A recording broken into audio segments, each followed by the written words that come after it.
for the electrical engineers. Anybody here ever been able to find a one-sided positive magnet? I was offered $1 billion the other day by John DeMartini. He said, if anybody can find a one-sided magnet, I will give you $1 billion US. Does such a thing exist? So why? This is where we torture ourselves, and this is where the reality starts to come into us, and we start to have these unrealistic expectations, and we expect to just have a positive life where we just skip through the roses and everything's going to be beautiful and it's just wonderful. But what's the reality? Reality is there is no such thing as a one-sided positive magnet, and just the same, there is no such thing as a one-sided positive life. How many of you saw that movie, The Secret? Thank goodness. Okay. A disastrous production. What they did was they went and looked and they found this one-sided positive magnet. And they filmed people, and people would tell this side of the story, and then they would discard the other half of the story. And they put this thing forward with these really credible people. I mean, people that have really done exciting, amazing things with their lives. And they created this movie, and people went, my goodness, there is a one-sided positive magnet. There so is a one-sided positive life. In fact, all I need to do is sit in my lounge and visualize my hands on the steering wheel of my Ferrari, wake up tomorrow morning, and oh my goodness, there it was in the driveway. And I could sit back, do nothing, and you know how success is disguised, eh? It's hidden from us by that horrible four-letter word called work. Okay, so now all we have to do, because now we see this positive life, this one-sided positive magnet that doesn't exist, this one-sided positive life that doesn't exist, all we have to do is sit in our lounge, in our chairs, overnight, do nothing, and the next morning, guess what's going to be in the post? A $1 million check. Right, like that's going to happen. So what does reality say to us? Reality says, yes, we need plans. Yes, we need to know where we are. Yes, we need to know where we're going. Yes, we need to make plans to get us there.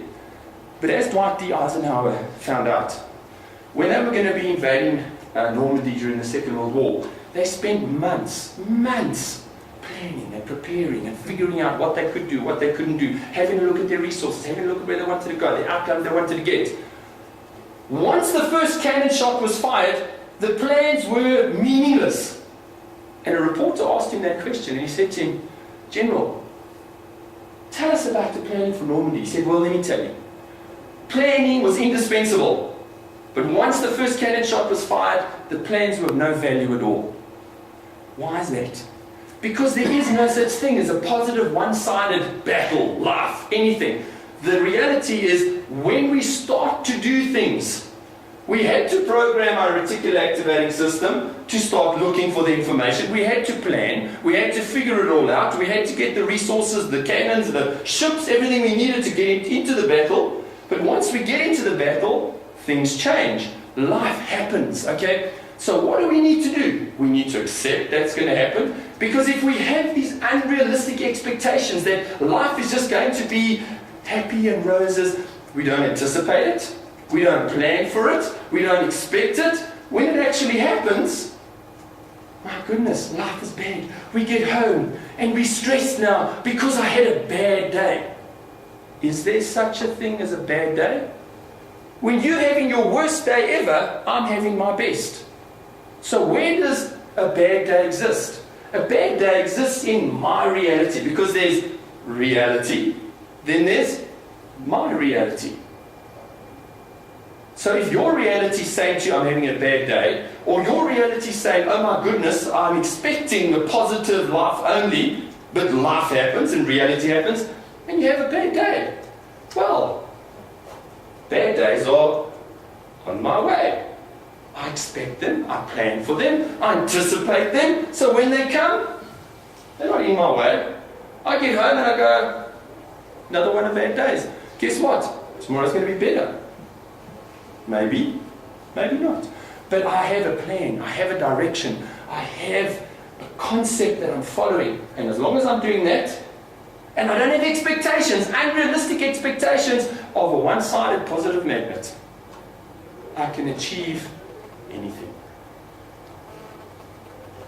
I just want to share a little story with you. There's some amazing little nuggets that I got to learn a couple of years ago. I was one of those driven, insane young men that was desperately wanting to achieve. I was working 18 hours a day, and I would stand on anybody, step on anybody, do anything to become successful. And I was driving down the highway about 16 years ago with that attitude, in the fast lane, and some other young man with a similar attitude was at the fast lane. And I was prepared to pay any price because that was my fast lane and there was no way he was going to get it. And so for about 5 minutes we drove down the highway, bumping into each other's cars, to the point that eventually he actually bumped me into the center island. I flipped over, slid across the road, 16 by 20 centimeters at the top of my head gone, fractured my spine, but I had the fast lane, okay? Landed up in hospital, completely paralyzed, quadriplegic. Wow, what a success story. I had got the fast lane. But I was lying there, and this is where the lesson started. And I could either be a victim and view that as, my God, it's in my way. How am I going to fix myself? What the heck? How am I going to get through this? But that's where I started to learn this concept. And I started to realize that this was on my way to becoming better, on my way to becoming a better person, on my way to improving. And what was I going to get from this experience? I didn't have a lot of time to think about much else. I then started to realize that success is not about doing a massive amount of stuff for a short amount of time. Success is about doing little things, almost insignificant things, consistently, persistently, until you succeed. Because I didn't have much to do. When you're lying there and all you are is a head and a mouth that gets fed, it's not a lot to do, just a lot of time to think, a lot of time to visualize, a lot of time to say, where to from here. You know, while I was lying there, the doctor walked into the room the one day and looked down at me.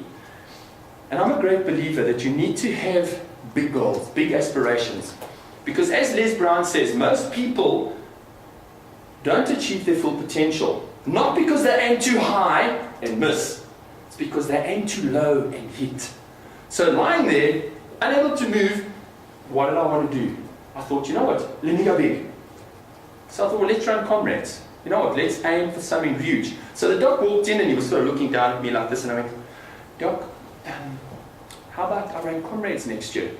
And he looked down at me, and you know, he kind of had this little rider on his face, and he went, you know, young man, I was young man, have big dreams, no harm in aiming for big stuff. And I did, because that gave me something bigger than myself, something really huge to aim for. And that's another lesson. Try to always have something bigger than yourself. Try to have a really huge something that you're aiming for. Because if what you got is here, it's not going to inspire you, it's not going to drive you. Have something big, and that something big was comrades. And so what did I learn? The next lesson I learned was compounding.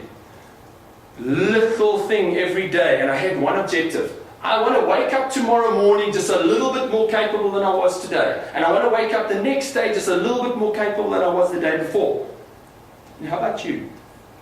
How about if you try to be just a little bit better tomorrow than you were today? And a little bit better the next day? By the end of the year, where you're going to be. By the end of 5 years, where you're going to be. By the end of 10 years, you're unstoppable. Because you can either be in authority and tell people what to do, or you can become an authority. You guys are really authorities, I'm sure, in your specialization. But if you invest time, you could become an authority. Or instead of working in your life and constantly getting home and thinking, my God, what did I get from my day? You can rather say, let me work on my life. Let me make time to work on what I need to do, on the success I want to create in my future. Because when you do that, it's a small shift. The same thing's going on, but you're getting results. Things are starting to happen for you. Versus getting home and we get so wrapped up in the job of being busy that we're actually exhausted and we've done very little. Yes, we've achieved, we've worked in our job, but what have we achieved to improve ourselves, to grow ourselves, to be a little bit better today than I was yesterday? And so if you can strive to do that, and you can start to look for ways to just be a little bit better tomorrow than you were today, you become unstoppable. What you need to try and have a look at now is, you understand that you have a new curriculum that you need to put in place. The secret to actually really inspire you to do this is to find that real reason why. And let me give you an analogy what I mean by this. If I took a plank about this wide and I stuck it across the floor here, and I said to you, who would walk across that plank for 100 rand? I don't think there's a single person in the room that wouldn't come and take my 100. All right? But I change one thing. I take that plank and I stick it between those two buildings there now. And I say, for 100 rand, who in the room now would walk across that plank? Guaranteed nobody will take it, because the wind's blowing, there's all sorts of things out there, and that's a heck of a perceived danger. But I change one thing. You're on that building, your child's on this building. You're across there, this building's on fire. The flames are licking at your child's feet. How many people in the room now are going to run across that plank and go and save their child? I don't think there's a person in the room that wouldn't do it. Same danger, same wind, same risk, same everything. What's changed? What's changed is the reason why. So if you can go and you can find the real deep-rooted reason why this new curriculum is necessary, that's your burning child. If you can find your burning child, the reason, nothing is going to stop you. How inspired, or how do you have to inspire somebody to do something they love doing? For example, 10-year-old son, on a Saturday morning, walk in, get out of bed and go and play those video games. Right. He's in there, he's been there since 6:30 playing video games. Why? Because that's what inspires him. That's where his values lie. So isn't that how we should start thinking about putting our curriculum together? How do we talk to the values of the students? How do we inspire students instead of motivate?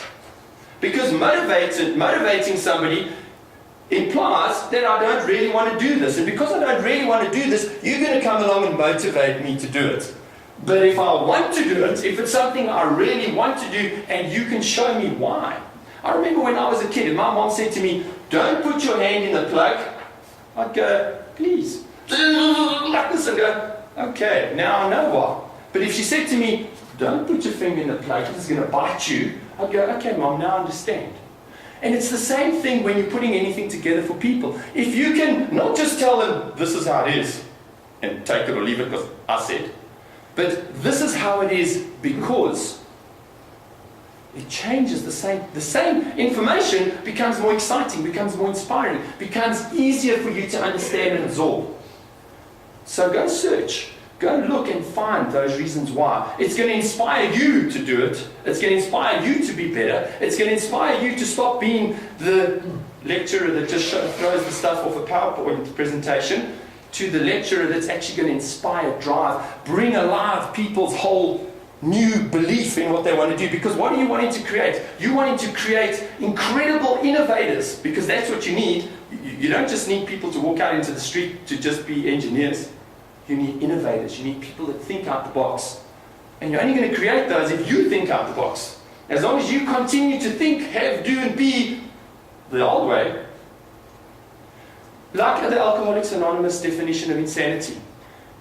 If you do the same thing and expect a different result, that's the definition of insanity. So if I run into the wall, bang my head, get up, walk back, and run back into the wall, what outcome am I going to get? The same. So if you've always done something in a certain way, and you continue doing it in the same way, what's the possibility that you're going to get a different outcome?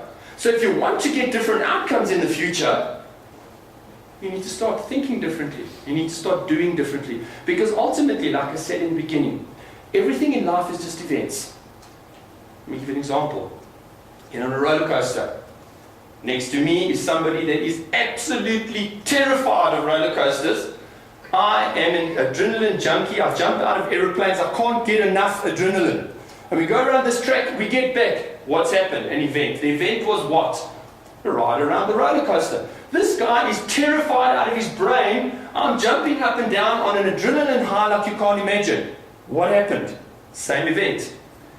That's how our lives work. Everything is just events. What we need to train ourselves to do is how to respond to those events to get the outcomes that we want. So if you want the outcomes to change, you need to change the way you respond to events. And when you can start to do that, you're starting to create the fundamentals, because isn't everything just fundamentals? Isn't human behavior just fundamentals? People behave in a certain way. People do things in a certain way. Yes, belief has changed a lot of the things. Yes, technology is changing a lot of the way we do things. But fundamentally, we're still the same. So if we want those fundamentals to change, we need to change the way we respond to those fundamentals, the way we respond to those events. Then things are going to change, and only then will things begin to change. And this is where the real crux of it starts to come in. Very often, when we're faced with change, like you're in right now, where you're needing to revise curriculum, etc., you think, oh my God, let's reboot this whole process. But is that logical? What we need to understand is where we are is where we are. If we want to do things differently, we need to shift, slowly shift, and move ourselves in a different direction. And let me give you an example of how this works in human behavior, because I talk about human behavior now, okay? About 4 years ago, my son was in matric, and he was in the part of the class that makes the top half possible. I'm sure you've all got students like this, okay? In fact, he was in the bottom half of the class that makes the bottom possible, okay? He was horrendous. He was terrible. You know when you spell your name right and they give you marks for that? That's kind of where he was at. And we went away for a long weekend. My wife and I do it once a year. We go away and we plan and we set up goals, and we were on one of those weekends, and it was May, and it was my son's, he was in a bad place. So obviously he was forefront of our discussions the whole weekend, and we went backwards and forwards, and after a long discussion, my wife said to me, well, we need someone to help him. And I went, well, who? And she went, well, you. And you know that Taylor's always the worst dressed in town, and well, my son was the worst. So what we did was, this was May, matric was what, October? So we had a couple of months to sort things out. So we went and we changed a few fundamentals. He made a few shifts in the way that he did things, and he got the Most Improved Student of the Year award. He went from, my God, I'm going to bum around Europe, I'm going to become an electrician, which is not a bad thing, a plumber. He was going to do, he had no idea what he wanted to do, to, I know what I'm going to do, I'm going to be a pilot. And not only did he know what he was going to do, but he became the first person in South Africa to get a student loan from Nedbank to become a pilot. He set a new trend. So, what is possible for you? It's not about going, oh my God, I'm going to throw everything I've got out the bag. It's, this is what I've got, this is where I'm at. Let's start looking at making shifts to move me in the direction that I need to go. Yes, fundamentally, sometimes you've got to really think out the box and you've got to do something totally new and innovative, but what have you got? That's the starting point. And our brains don't work in a linear fashion. So you need to understand that you've got to think, when you think of making these shifts, they've got to be non-linear shifts. They've got to be places where you allow your brain the freedom to just think in different abstract directions. Because when you allow your brain to do that, you will astound yourself at what you'll actually come up with. Mind mapping, all sorts of techniques that you can actually use to start allowing those creative juices to just flow. And that's the techniques that you people need to be using. So it's not about rebooting your life, it's about small shifts. There was an amazing woman. This just goes to highlight the power of compounding. Her name was Osceola McCarthy. This is a picture of her at 97 years of age. She was a humble washerwoman, and by the age of 87, she'd accumulated $250,000. And I don't need to do the math for you guys to work out how many rands that is. It's a bucket of money. To put that into perspective, the average US family at the age of 65, when they retire, between the husband and the wife have accumulated about $50,000. So $250,000 for a single woman who was working as a humble washerwoman was a phenomenal achievement.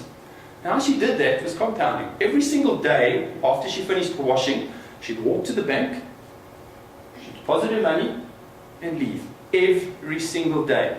$1, $2, $3. And over 87 years, that money accumulated and compounded and became something astounding. This woman was awarded 3 honorary doctorates. President Clinton gave her the President's Award, and Ted Turner gave her $1 billion towards the educational fund. How did that happen for a woman? Well, the amazing thing began when she was coming to the end of her life, and the bank manager called her in and said, Osio, do you have any idea how much money you've got? And she went, no. And she was totally uneducated. So to help her, he put 10 coins down on the table in front of her. He said to Osio, look, tell me how to use your money. And she pushed 1 coin forward like this, and she said, give that to the church. And she took 3 coins, she pushed them forward, and she said, distribute that amongst my family. And then in an act of unbelievable generosity, she took 6 coins, pushed them forward, and she said, give that money to some deserving young person that can have an advantage that I never had. And based on that generosity, Ted Turner put $1 billion into her educational fund, and people have been educated all over the world under her name. But what made her so phenomenal was compounding. If you've got 2 individuals, and you've got one person takes 125 calories out of their diet, another person adds 125 calories to their diet. After 5 months with a rounding error, there's virtually no change. After 31 months, the person who's taken 125 calories out of their diet, 9 kilos lighter. The person who's added it, 9 kilos heavier. That's 18 kilograms difference in weight. So whether you know about compounding or not, in other words, the person who added it, 1 can of Coke, 1 extra can of Coke a day, they're 9 kilos heavier. Person who took it out consciously, 9 kilos lighter.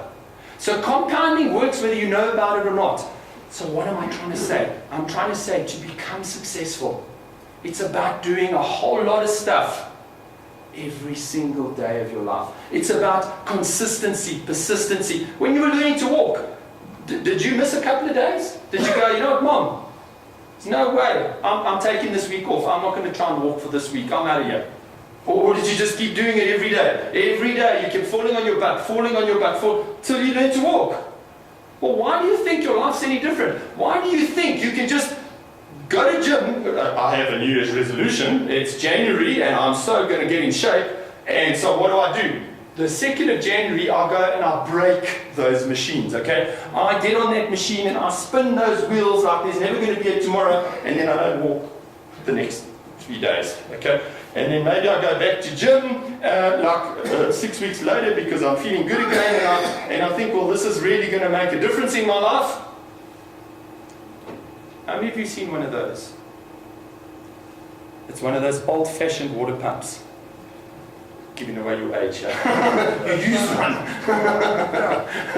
Okay, you prime it with water, and then you pump like hell, and then you pray, and eventually, after a hell of a long time and a hell of a lot of effort, the water starts to come out. Right? So what's happened now to this guy, Jim? Right? He's made this decision, and he's gone, and he's pumped that blooming lever like hell, and the water's got to there, and then he stopped pumping. And he stops pumping. And the water never ever starts to flow. Versus the person who realizes that when the space shuttle takes off from Cape Canaveral, it expends 95% of its energy during the first 90 seconds, and then during the rest of the mission, a couple of days, 5% of the energy gets expended. So what happens with life? We need to expend, we need to pump that lever like hell, let the water flow, and then once it's flowing, how easy is it? I can just keep it flowing with very little effort. Okay?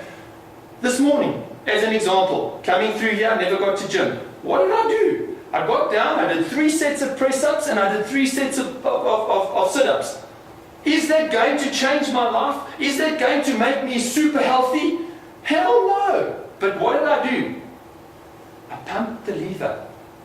Okay, so that's what you need to understand. Once that's flowing, once you've expended 95% of that energy, once you've put everything that you're going to be doing into the process, it's very easy.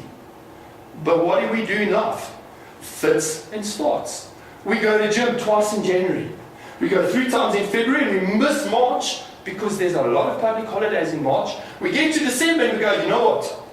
Goal setting sucks. It doesn't work. I mean, I had that New Year's resolution. I said I was going to get fit. I went and did all those gym things, and look where I'm at right now. But what didn't you do? You didn't pump the lever till the water started flowing. You didn't keep pumping that lever to just keep it coming out. You didn't understand that you too can do what Osceola did if you just take small, consistent, persistent actions regularly, repeatedly. How can you go wrong? I want to share with you some practical ideas in those CDs that I've given you as well. Very often what I've found is you get somebody comes and stands up here and they inspire you and you think, oh my God, you know, I am going to change my life. I am going to make a difference. Okay, and then guess what? That positive, negative magnet stuff happens. You get back to reality, you get back to your life, and you go, oh, I expected it to be positive, but it's a bad day. So that stuff doesn't work, so I'm just not going to try it. I don't want to be that kind of speaker. I want you to be able to make a difference. And so what I've given you inside these packs are 2 DVDs and 1 CD. That CD, put it in your car, listen to it. Fill your vessel with positive information. On those days where you've had a bad day, listen to it. Become a little bit inspired, get some ideas, get some refreshed input that is going to help you. Try it. Like I said, an apple a day. But you don't have that apple. Try these concepts. Those 2 DVDs. When you've got a chance, instead of watching Days of Our Wives when you get home, okay, rather stick in, watch a DVD for 30, 40 minutes. See, get, remind. How often are you driving along, you hear a song and you go, oh, it's right back at my matric farewell. Man, remember that day. Or you're walking down, you smell a perfume, you go, ooh, that babe was hot. You know what I'm saying? So your mind doesn't know the difference between imagined reality and reality. They actually did an experiment with Olympic athletes where they put electrodes and all sorts of things to measure their brain activity and their muscle activity, and they ran. And while they were doing this experiment, they tested when muscle fired, at exactly what point these muscle fired. Then they laid these people down and they said, right, now visualize yourself running that race. Go through every second of the race from the starting blocks right through the race. And every single muscle fired at exactly the same point. Their brain fired at exactly the same point. So what is that saying?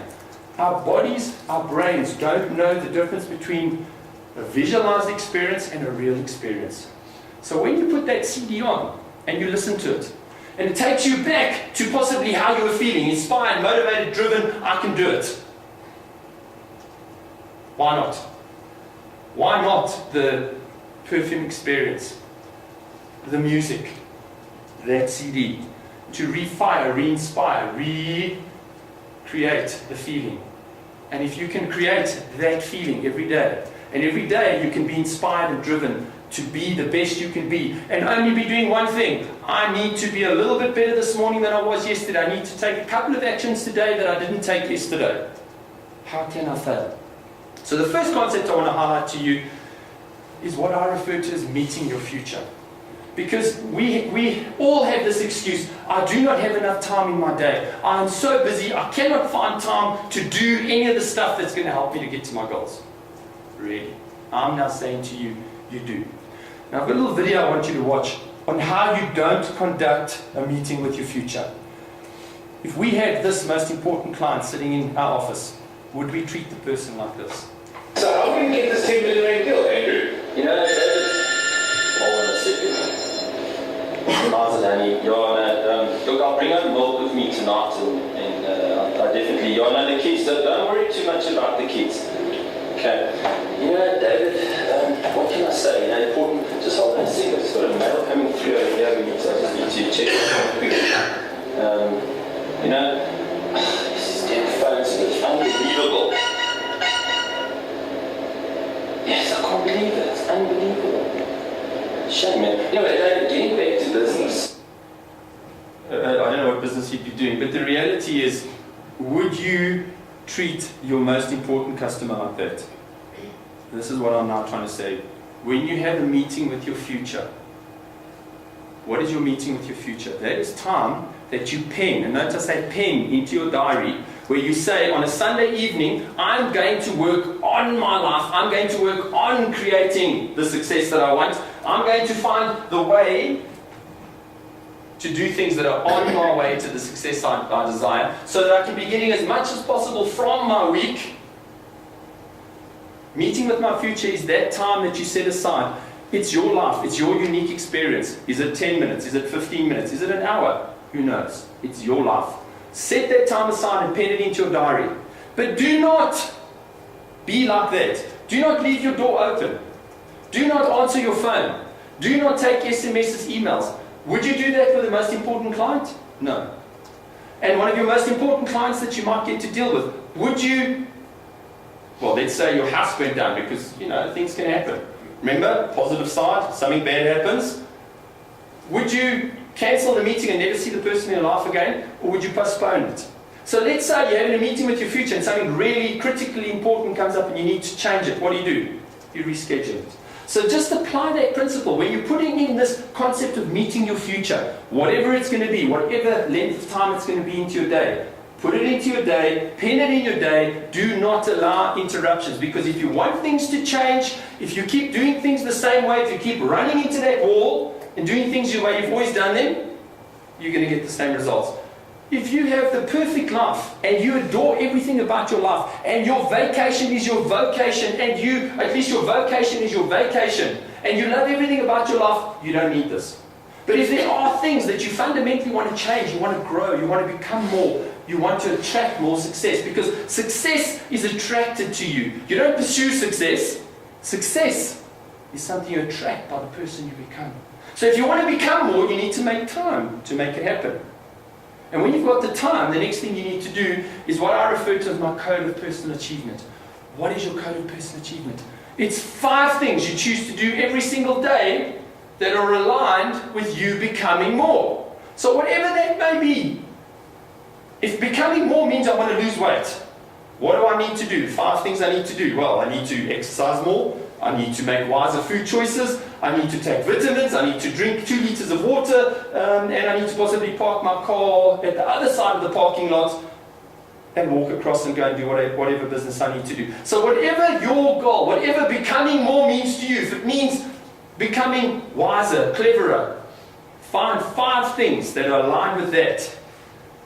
It's your commitment that you make with yourself. This is not a commitment you're making with anyone else. You're making this commitment with the most important person in your life. You make that commitment, you make that code, you stick to that code in your allotted time, and amazing things begin to happen. And then once you've got the time, you have the commitment, you then need to measure it. Because remember, whatever gets measured gets done. If you don't measure it, how are you going to know if you're going to achieve it? So you need to have a performance management system in place that is going to measure your performance on a regular, consistent basis, that is going to allow you to see if it's working.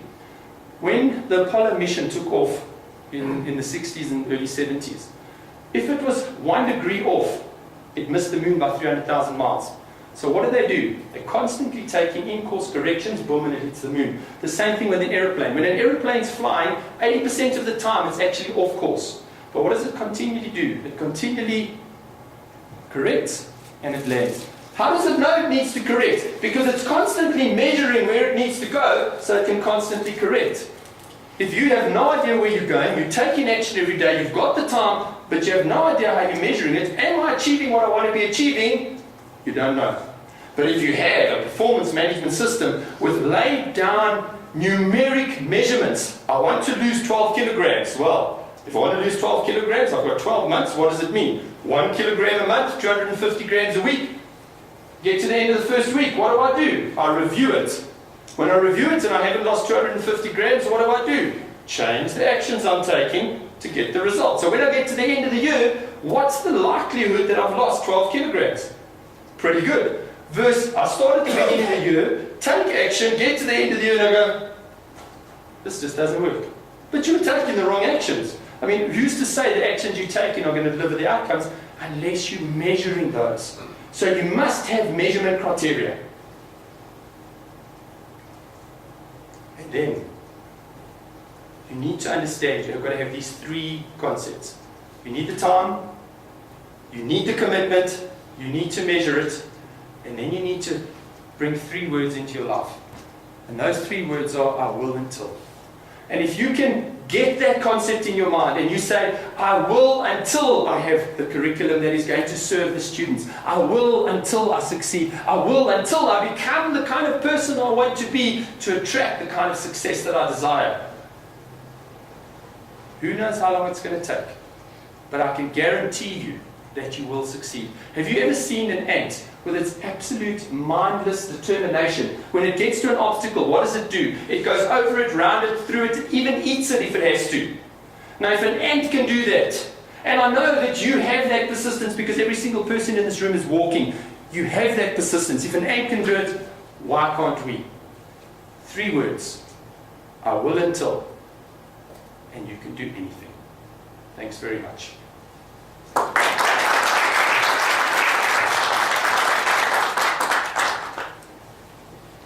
Thank you very much. Thanks. I don't know if you're willing or some comments? No, of course. Anybody got any questions or anything? I'd love to. Anybody have any questions? Not on electrical engineering, but behavior, human behavior, you got me. Everybody?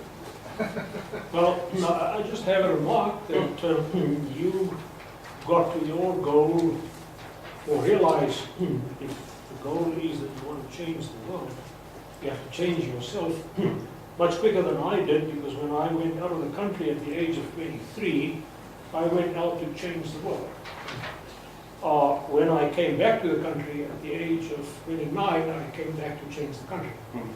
When I went to the university at the age of 31, I went to change the university. When I started as dean of the faculty, at the age of 40, I think, I just wanted to change the faculty. Now, my goal is to change myself. and as if you had changed yourself, you would have changed your family, you would have changed your faculty, you would have changed the country, you would have changed the world. So which way around does it work? Absolutely. Thanks very much. Just one Sorry, thing, yes. that is that to get that insight takes time and wisdom. At 23, you don't have that. So. But you're sharing that awareness with us now. What a gift. Yes. I think if we just listen and take that.